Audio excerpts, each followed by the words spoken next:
পরের দিন সকাল আমরা এবার বেরোবো, ব্রেকফাস্ট করতে এসেছি।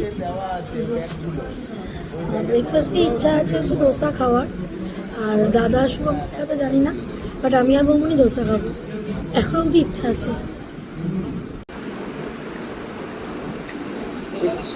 পরে ধোসা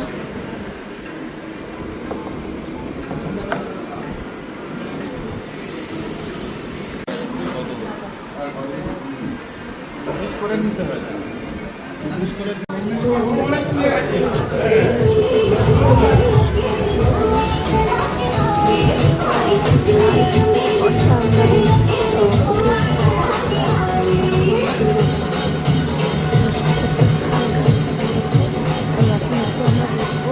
বেরোনোর আগে তোমাদের আরো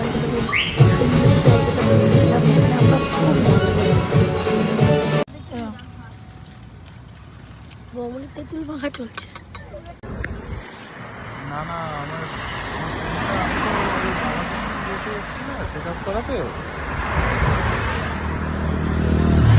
কি বৃষ্টিতে পড়েছি আমরা। আকাশের অবস্থা দেখো।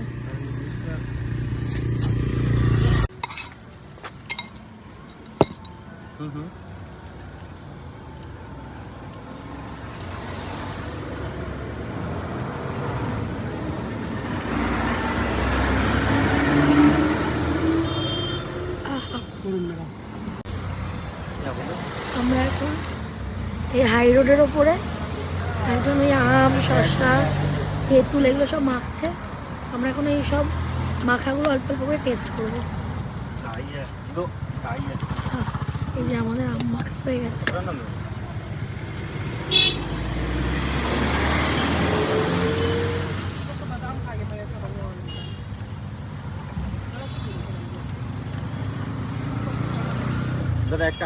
আমাকে এটা দেবে। কোনটা বৌনি? তেঁতুল। কেমন? সবার মুখে দিতে হবে তো। এক্ষুনি বলবে টক নেই। দারুণ। আমার মুখে দাও।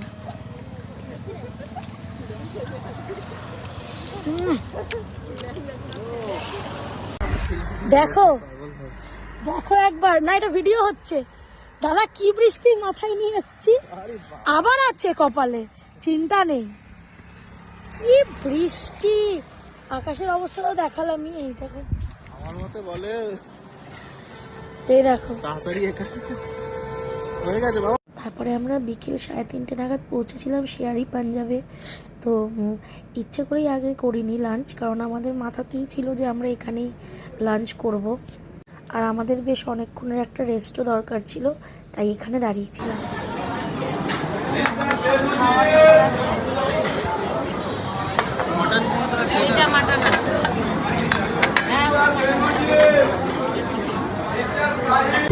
তো আমরা এসে গেছি হচ্ছে কলকাতায়। এখন আমরা আছি রাসবিহারী, তবে আজকে আমরা বাঘাযতীন চলে যাবো। ভাবলাম রাস্তাতেই ব্লগটা শুরু করেছিলাম, তাই রাস্তাতেই ব্লগটা শেষ করি, বাড়ি অবধি আর ব্লগটা নিয়ে যাব না। তো কেমন লাগলো আমাদের ঘুরতে যাওয়ার ব্লগটা সবাই বলো, আমাদের পাশে থেকো এবং সবাই সাবধানে থেকো। দেখা হচ্ছে পরের কোনো ব্লগে। Tata tata. হ্যাঁ।